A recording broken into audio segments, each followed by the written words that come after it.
আসসালামু আলাইকুম। এটা হচ্ছে বৈশাখ মাস, আর বৈশাখ মাসে প্রচুর পরিমাণে বাজারে পাকা তরমুজ পাওয়া যায়। তো আমাদের সমাজে একটা কথা প্রচলিত আছে যে আমাদের যারা অসাধু ব্যবসায়ী আছে তারা তরমুজের ভিতরে সিরিঞ্জ দিয়ে কেমিক্যাল পুশ করে কিংবা রং পুশ করে এটাকে লাল এবং মিষ্টি করার চেষ্টা করা হয়। তো এই জিনিসটা আমি আজকে হাতে কলমে আপনাদেরকে করে দেখাবো এটা কি আদৌ কি পসিবল কিনা। তো এর জন্য আমি একটা নিয়েছি তরমুজ, বাজার থেকে আমি একটা পাকা তরমুজ সংগ্রহ করেছি। আর রং হিসেবে নিয়েছি ফুড কালার, এটা বাজারে অ্যাভেলেবেল পাওয়া যায়। এই ফুড কালারটা নিয়েছি। আর ফুড কালারটা পুশ করার জন্য আমি একটা সিরিঞ্জ নিয়েছি এবং তরমুজটা কাটার জন্য আমি একটা ছুরি নিয়েছি। তো আমি এখন আপনাকে সব কিছু প্র্যাকটিক্যালি দেখাবো যে এটা আদৌ পসিবল কিনা, যে একটা আলাদাভাবে রং এবং কেমিক্যাল দিয়ে তরমুজ কি আদৌ লাল কিংবা মিষ্টি করা সম্ভব। এই জিনিসটা আপনাদেরকে আমি হাতে কলমে আজকে করে দেখাবো। তো প্রথমে আমি এই জন্য আমি সিরিঞ্জ নিয়ে নিলাম। তো সিরিঞ্জ থেকে এখান থেকে আমি 50 ml ফুড গ্রেডেড কালার আমি এখানে টেনে নিচ্ছি। এটা অনেকটা বেকম হয়ে গিয়েছে, বেকম হওয়ার কারণে প্রপারলি আসতেছে না।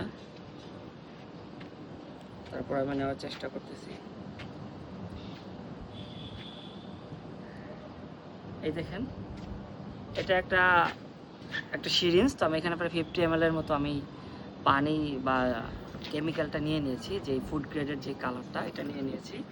তো এবার হচ্ছে আমি পুশ করব, দেখি এটা আসলে আদৌ পুশ করা যায় কিনা। তো এই জন্য হচ্ছে আমি তরমুজের একটা অংশ সিলেক্ট করে নিলাম, তরমুজের মাঝামাঝি পয়েন্টে। তো আমি এটাকে ইনজেক্ট করতেছি এখন। খুব ইজিলি ইনজেক্ট করা গেছে। তো এবার দেখি যে এটাকে ভিতরে পানিটা পুশ করা যায় কিনা। আপনারা লক্ষ্য করুন, প্রথমে একটু যেতে কষ্ট হচ্ছে, বেকমের মতো হয়ে গেছে।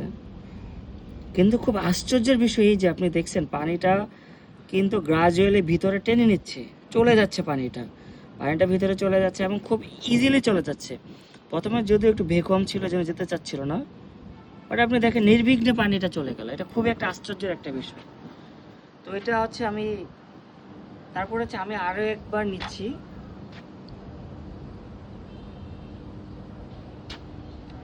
আরও 50 ml পরিমাণ ফুড গ্রেডেড কালার এটাতে আমি ইনজেক্ট করব।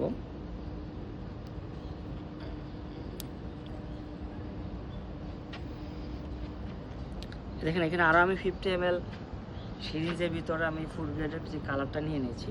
তো এটা আমি এখানে ইনজেক্ট করব। তো